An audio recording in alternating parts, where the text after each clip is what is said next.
Hello, and welcome to the Hamumu Halloween Home Horror Hoedown. The podcast where we watch 31 horror movies throughout the hallowed month of October. Ranging from the critically acclaimed to film school projects gone gruesomely awry. And we take them all way too seriously. I'm your host, Mike Hummel. And I'm your host, Sully Hummel. Now warning, we use a ghoulish number of spoilers, so watch the movies first. Second warning, we don't know anything about anything, so don't take us seriously while we take these movies seriously. Today, we're talking about The Bad Seed from way back in 1956. Back when everything was black and white. Indeed. We have gone from the shortest movie of our month, from yesterday, to the longest movie of our month. The Bad Seed is 2 hours and 9 minutes long. Yes. One of the longest movies we've ever done. Yes. If you would like further discussion about the longest movies we've ever done, you should probably listen to the end of this podcast. The Bad Seed is the story of an 8-year-old girl named Rhododendron, or Rhoda, who seems like the perfect child. Ugh.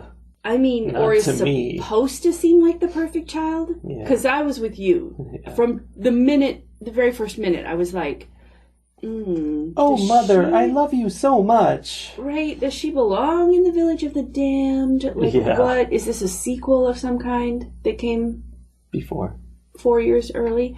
So she's supposed to be like the ideal 8-year-old child. And over the course of the movie, we discover that she is less than ideal, as is her mother. You think?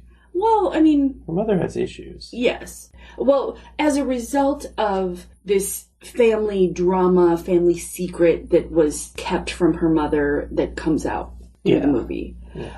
To begin with, I was concerned that we were watching a movie that was 2 hours and 9 minutes long. Very rarely does a very long movie actually need to be as long as it is. Yeah. So I was worried that this was going to drag. That's my question. Do you think that this needed to be 2 hours and 9 minutes long? No way. I don't really think it dragged that much, actually. It was reasonably fast-paced, but just so much of it was discussing things to death. And I'm like, we get it. All of this could have been compressed to like an hour and, have her do something scary and then people have shocked reactions to it. They don't have to then go back and forth going, and I'm drunk. By the way, I am so drunk. And I'm fat. Boy, am I fat. I don't know why she was doing that. Just in the middle of a completely unrelated discussion, she just pauses and goes, and I am large. Yeah, there was a lot of unnecessary conversation, which is interesting given the fact that so many of the reviews we've done this month have been about how I've been upset that they haven't given me enough information. This one was way too much, way more than I needed. Yeah. Also, I felt like the makers of this movie didn't trust that their character development was working. Like, they would show, like you said, Mrs. Daigle, whose son drowns during the school outing. She is obviously traumatized. Yeah. She handles it by getting drunk and coming over to this family's house and, expressing that she knows there's more to the story and that she wants to know, but she also kind of doesn't want to know. I thought she was a great character. I really liked what they did with her, but they did it to the extent where I was like, okay, can we be done with this? Like, move on. Have another thought. Do something new. It was almost like those Saturday Night Live sketches where Chris Farley does something stupid and you laugh, and then he does it like 6 more times to the point where you're like, ugh, okay, enough. And then he just keeps doing it until you're laughing again, but because you just wish he would stop. I was picturing him falling on a coffee table and smashing it, and that made me think of the Mr. Show sketch, which is literally what you're describing, where he's telling the story of climbing the mountain and he has to keep falling into all the and knocking the thimbles. Yeah, the thimbles. Yes. And it wasn't bad. Like, it wasn't bad. It was good. But they just did it to the point where you were done with it. Yeah. And they did that with a lot of things, particularly Christine Penmark, the mother of Rhododendron. I'm going to always use her formal name because that's a ridiculous name for an 8-year-old girl. Okay. I also kind of like it, but it's ridiculous. Okay, so Rhododendron's mother is traumatized as well. Like, she is learning that this daughter that seems so perfect, but she had a few suspicions about, has done terrible things. And she's, having to process that. But then also learning this horrible secret about herself and her past that throws her whole world into a tizzy. Like, there were good things going on there. Yeah. But I've never seen something happen that made me understand the phrase chewing the scenery in such a way as this movie where Christine Penmark is wailing and goes and clings to a door jamb and literally looks like she's chewing on the door jamb. Probably where it comes from. Because she's just wailing. Mm-hmm. Plus, there's a shot. That shot is done in a mirror. Like, the camera is behind her, so we're seeing her back. Plus, we're also seeing her face all twisted up in the mirror. It was just overwrought. Yeah, she definitely got worked up about a lot of things. There was a lot of that going on. I mean, especially that was kind of the same as Mrs. Daigle being drunk, which was such a ridiculous performance of being drunk. It really was. Really over the top. And I liked her, Mrs. Daigle. She was interesting and very, sarcastic. She was interesting. Mm-hmm. But also she was doing a bad job of pretending to be drunk. Yeah. I mean, I think it was perhaps a sign of the times. It wasn't really a thing that you were supposed to... that's not a thing that you're supposed to have out in public. That was still very taboo. Perhaps, I don't know. I'm making assumptions here. So then in order to put it in the movie, they had to make it very melodramatic in order for it to be okay, for it to be part of the story. Maybe. I don't know. It definitely, the whole thing felt like a melodrama. Well, yes, it felt like a stage play. A lot of it could have been a stage play easily. It almost entirely took place in their living room. There's your set. Even to the extent where, people would come in and out of doors in ways that felt like theater, and, just the ways they would address the camera sometimes. I mean, they weren't addressing the camera, but they would they were talking to the audience. They were performing to the audience rather than a camera capturing something that was happening. I made the same note. I'm movies from that time still feel like stage plays. And I think it was an element of the time. That transition hadn't fully happened yet. It's interesting to me that what we're saying about this is the exact opposite of what we said about Village of the Damned. Because I remember saying, maybe at that time they just weren't allowed to have emotions. Yeah, this was very emotional. This was the exact opposite. One was British and one's American. Americans are emotional. Oh, maybe that's it. Huh. Yeah, this one was very, it felt like, somebody was about to be tied to the train tracks. Yeah. I made a note that everybody was really on edge in the 50s because there were a lot of times where it just seemed like they were really tense. Couldn't handle little bits of new information. It was weird. And everybody was, all of the interactions were either intensely positive or intensely negative. The landlady... And her interactions with, her handyman, the guy who, came around and emptied the trash. They lived in an apartment building, and there was a guy who could just come into your apartment to empty your trash. I mean, he kind of wasn't supposed to, but I mean, but he did. It wasn't that... No, it wasn't a big deal, but it was... It was part of his job. They mentioned that, does he do this all the time? Yeah. She's not when we're asleep. I'm oh yeah? That you know of. But the interactions between the landlady and the handyman were wild. She would literally be standing there talking to Mrs. Penmark and Rhoda in this saccharine sweet voice. Yes. And then she would turn in the opposite direction and just lash out at Leroy. Or Leroy. It was very inconsistently said throughout the movie. Yeah. And like threatened to fire him, and basically like, there was a point where she went on this rant where she was giving him a psych eval. Yeah. On the sidewalk in front of the apartment. She gives everybody psych evals. Yeah, I guess I hadn't realized that by that point in the movie. But yeah, she was like running through the DSM whatever number it would have been in the 1950s. And, assigning him all of these, paranoid schizophrenic and all of these things. She was really into that. Wrote down her quote. I'm pretty sure she was talking to the daughter, Rhoda. She was like, I thought of you as sociopathic at one point. And like, she is, but it's weird. And she really liked her big words. She called the daughter miserly at one point. She called her penurious at another point. Wow. She was... I don't even know what that one means. It basically means miserly. Oh. Why was she using the word miserly for an 8-year-old girl? It was something about how she, was keeping all her treasures close. Right. And like how she was really greedy. Like she was all, oh, you're giving me a necklace? Oh, you're going to change the stone in it? Can I have both of the stones? Yeah. But I don't think that Monica, the landlady, I don't think that she was using miserly in a negative way. Yeah, she was like, you're such a... Thrifty. Yeah.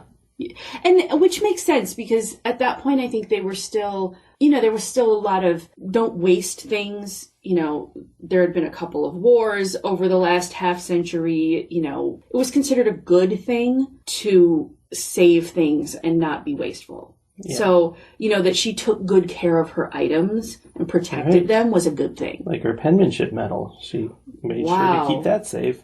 So the penmanship medal thread went all the way through the movie. Yes, to the last shot. To the last shot in a way that I was not expecting. Oh, before you continue, I need to point out that this movie ends with a very clear instruction to the viewers not to divulge anything of what happens in the movie. Yes, it does. So we're not doing the right thing here. We are risking the wrath of whatever movie organization made this. Yeah, people who are definitely dead now. Yes, whatever company. I mean, definitely dead? Mostly dead. Like in The Princess Bride? Yeah. Yes, we were very clearly told not to give away the ending of this movie. We're going to give away the ending of this movie. Yeah. Because it's been 64 years. If you haven't seen this movie yet, that's on you. I mean, to be fair, we just saw it. And I would not have held it against anyone had they spoiled the ending.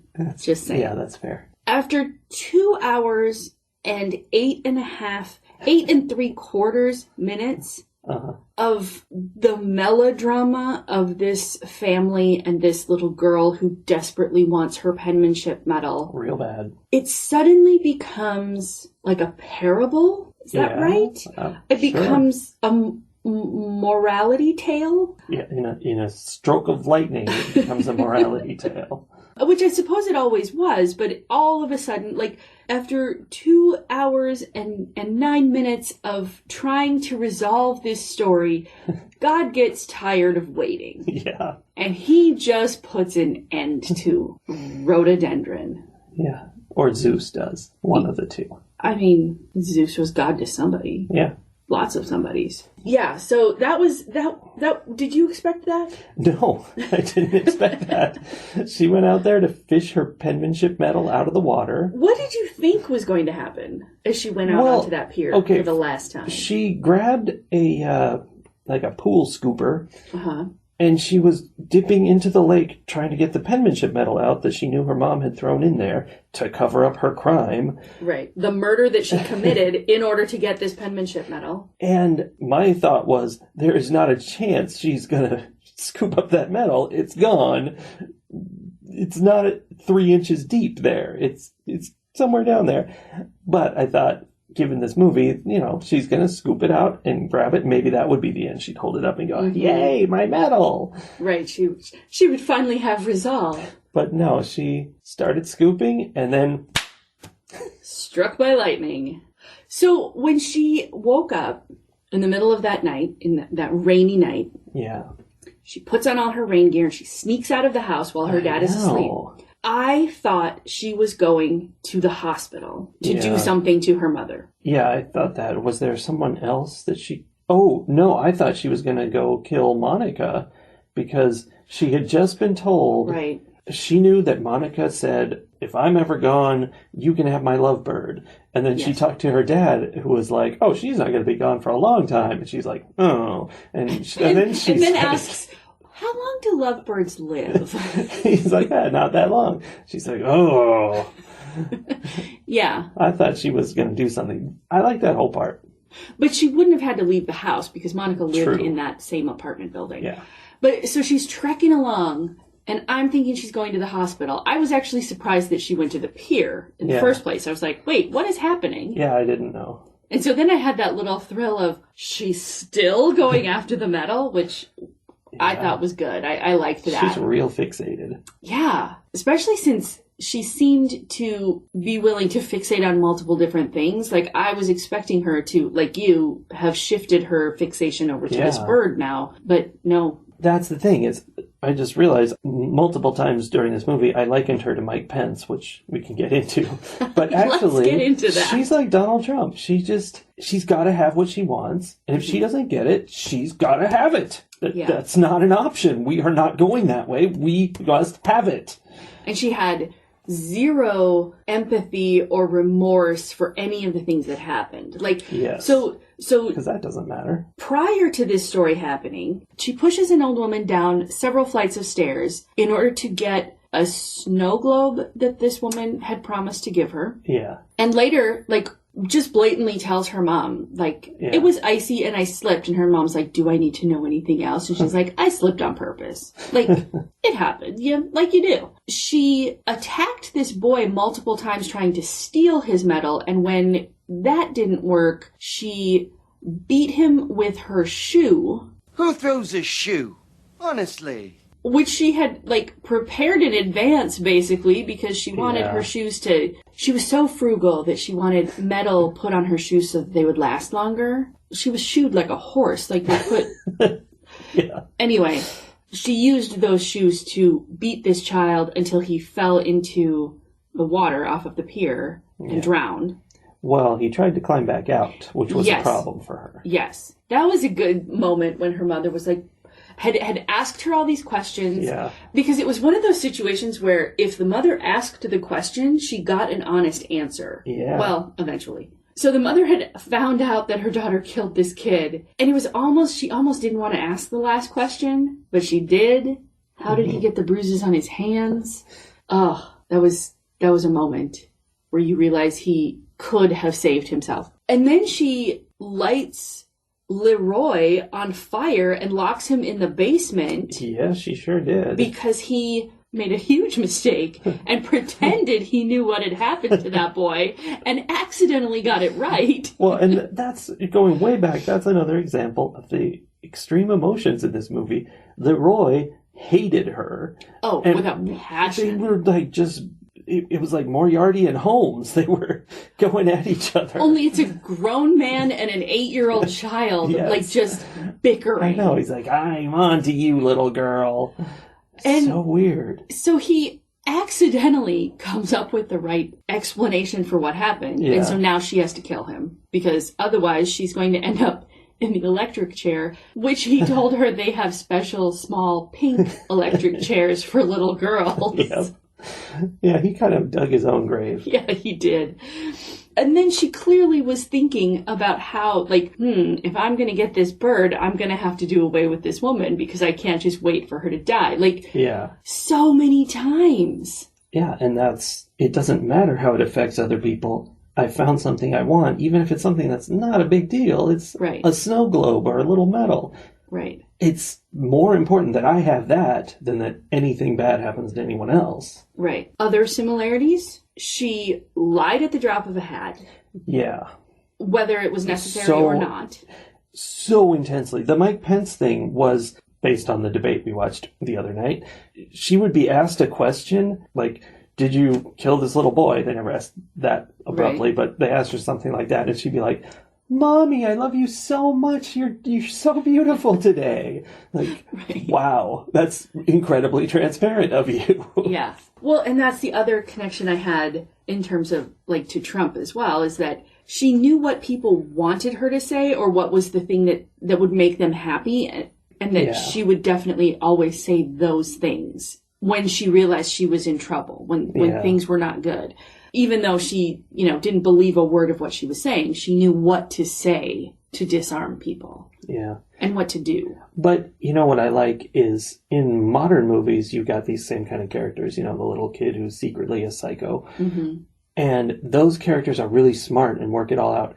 This girl was terrible at this. She was an 8-year-old, and she was like, wait a minute, they can track blood on your shoes?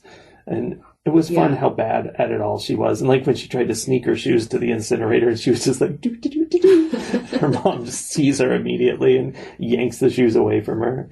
Yeah. She was not clever. She was just, she was pretty clever, but she was 8 years old. One of my favorite parts was, so there was the ridiculousness of them hearing about the drowning basically in real time on the radio, and she's like going to leave the room to go check something out. And the radio's like, wait a minute, I've got more info. Well, because she thinks that perhaps her daughter is the one who has drowned, right? There was a real fear there. But then she just sits and waits for the radio to continue giving her information instead of going to find out if her daughter is alive. Because the radio is very fast. Right. They find out about this kid drowning, and then the bus comes and drops Rhoda off, returns her home, and she comes in, and they're all traumatized by this thing that has happened, and they're all so concerned about how she's going to be traumatized. And she's like, in all the chaos, they never did serve lunch. Can I have a peanut butter sandwich? Yeah. What? That's sort of an issue I had with this movie, is she's 8 years old. When this movie starts, it just starts in the middle of whenever, and, stuff starts happening. I don't think they could have shown her entire life up to that point, but there had to be questions all along if this is how she acts. She was not a normal person. It's not like she became possessed when this movie started.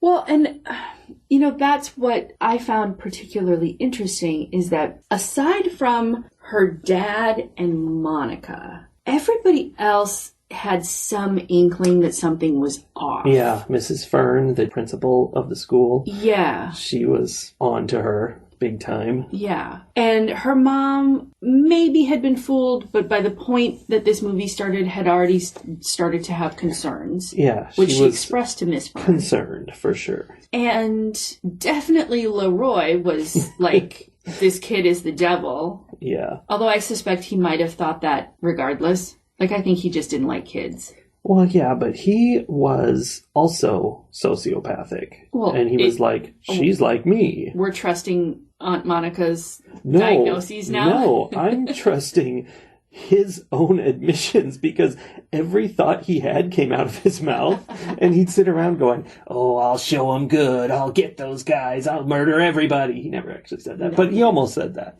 Yeah, they definitely were trying to show that there was something wrong with him. I don't know that they did a good job of that. He was pretty over the top. Yeah. A major part of this movie is her mom's discovery that she's actually the daughter of a serial killer. Mm-hmm. And so that explains her daughter, like, it's genetic, which big part of the movie was the argument of nature versus nurture, and a lot of doctors and scientists going, that's not a thing. Yeah. You have to be raised by poor people to be evil. That's basically what they said. It was exactly what they said. But yeah. The final reveal of her mom's parentage was actually her mom remembering a dream she had that was a memory from when she was 2 years old, right down to the exact words her mother was yelling. She knew what her name was at 2 years old, which was terrible. Ingold was her name for some reason. Yeah. Like her dad heard that and was like, oh crap, she figured it out. Mm-hmm. But this recovered memory, that was stupid. So at that point, when we were learning that Christine was in fact Ingold Decker, the daughter of serial killer Bessie Decker, who had run off into the woods out of fear from her mother and been found and then adopted by a true crime writer. I was having some serious Dexter flashbacks there. Yeah. I was like, oh, this is the story of Dexter. Yeah, I get it. Yeah. So a big connection that I was making while watching this was, again, stamped from the beginning, which I'm still reading. I don't have a sound effect for that one. I know, you need to put a ding in there. They talked about this idea of whether criminal behavior is born into you and is just who you are. Yeah. Or whether it is something that happens to you because of your environment. And so I was making these connections to the segregationist thinking that Black people are born wrong or inferior or different, compared to the assimilationist thinking that Black people are broken by their environment and their experiences and become wrong or broken. Either way, definitely wrong. Well, I mean, those were your choices. A big part of what Stamped from the Beginning is talking about is that, like, even assimilationists who are like, oh, it's okay, we can fix them. It's still based on the idea that they are broken. Yeah. So I kept thinking about that when they were having this discussion about whether criminal behavior, and this movie I don't think was addressing that at all. No. There were no Black people in this movie. Of course not. But it was just like, this was a big connection that I was making. And this idea, like, it gave me a different way of looking at the question the movie was presenting than I would have had prior to my reading, because I would have been like all caught up in, ooh, which is it? And all I could think now was, well, those are both stupid ideas built on the idea that human beings are broken in some way. Like, a human being is broken. So I don't know. That was there was a whole lot of extra thinking going on in my head that wouldn't have been going on before. Ratings. How to rate this movie? This is hard because it's so old. It is so old. And it's so outside my realm of understanding what the expectations were at that time, what was considered normal at that time. So it's, I cannot watch this movie not through a filter of, this is so weird, what are they all doing? Because it's been 64 years, things have changed so much. Yeah. I think I really enjoyed it, though. You said earlier it didn't drag, and I totally agree with that. Yeah. I was enthralled through the whole thing. And at one point I stopped to check how much time was left, but it wasn't because I was like, oh my gosh, how much time is left?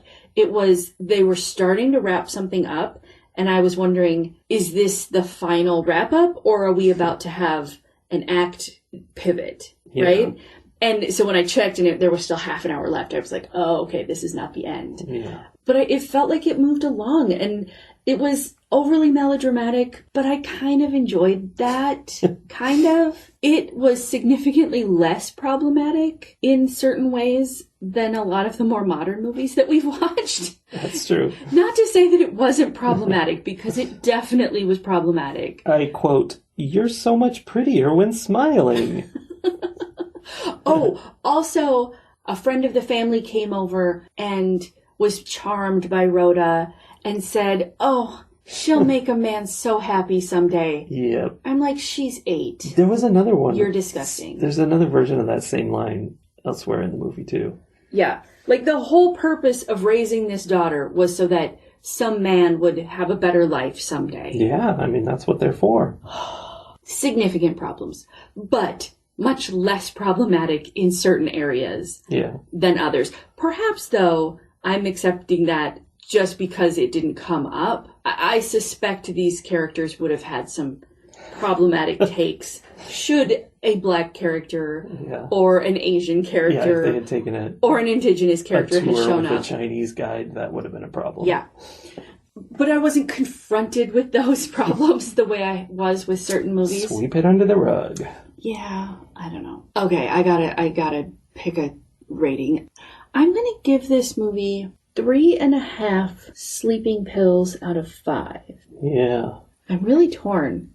I was thinking about giving it a 4, but a 4 just feels a little too high. A 3.5 feels a little too low, but I think I'm going to stick there. Okay.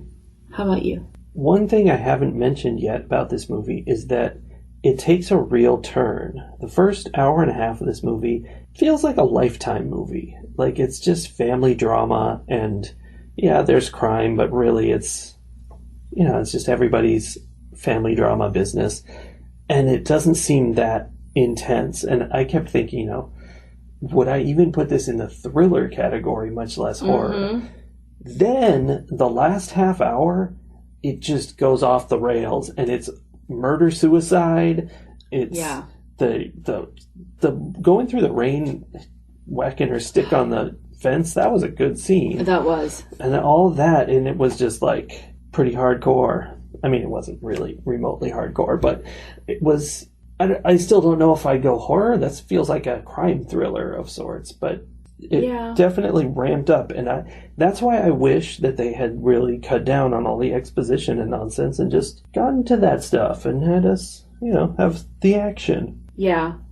I think the idea of a child serial killer was much more horrific at that time. Yeah, that was pretty risque. Yeah. But before you started blabbing your big mouth, I had the very same number as you in mind. A 3.5 or a 4? Or a 3 3/4? 3.5 sleeping pills out of 5. Same. Same. All right. I didn't mention before that the 8-year-old girl is played by a 12-year-old. She was. She definitely was not 8. No. Which sometimes you were able to forget, but every once in a while there'd be a thing where like her dad or her grandpa had to pick her up, and you're like, yeah, that is not an 8-year-old. Yeah. She's almost as tall as her dad. Yeah. And the other thing I didn't mention that I thought of while you were giving your rating was, at the end where it turned into that murder-suicide thing and her mom is trying to kill her because it's the only thing she can think of that stops her and protects her at the same time. Yeah. I could not decide whether that made her an angel of mercy because she was trying to kill her in order to stop her from going to the electric chair, maybe, or being locked up, or, whatever. Yeah. Or if she was a family annihilator because she was annihilating her family. Yeah. Except not her husband. No, but she was doing it because of family. She was like, it was almost a family annihilator angel of mercy because she was like, we are a tainted bloodline. I have to put an end to it. Yeah. Yeah. And she was terrible at it. She failed miserably and they both survived. That's true. They did.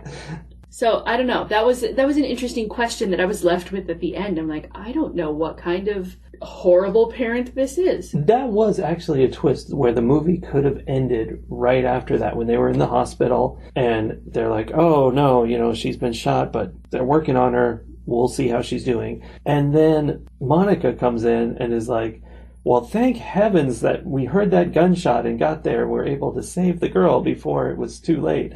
Rhoda's fine. That could have been the end of the movie. I mean, I'm glad it wasn't because there was stuff after that of interest, but it was, that was a good twist. It also could have ended at the point where she had given her daughter the sleeping pills, read her to sleep, tucked her in, and then went into her own bedroom and there was a gunshot. Yeah. That could have been the end of the movie. Yeah, it definitely could. In fact, one of my notes was, the movie keeps not ending. Right? But that was after that, because there were several more endings.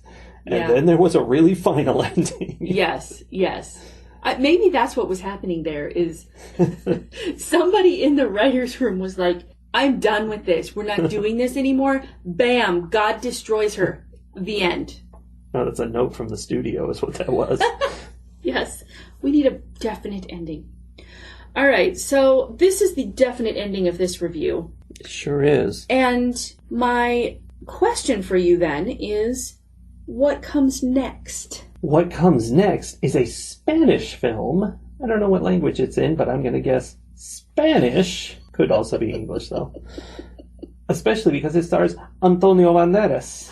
Ooh. It's called The Skin I Live In, which sounds good, right? That Sounds like there's potential for creep there. Yeah. All right, we'll be back tomorrow with that one.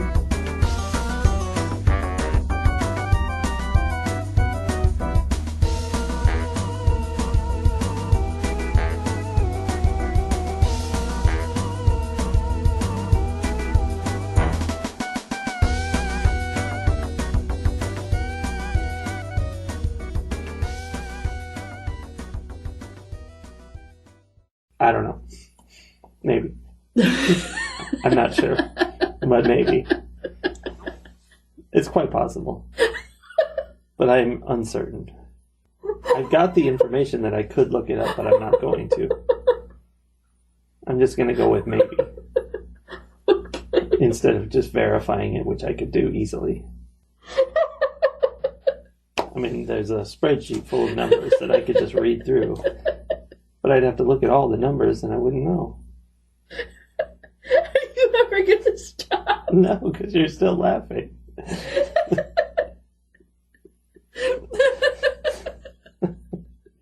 See, you're still laughing even now. I'm crying. That's so sad. Now you're making me want to look at the charts. I don't even know what's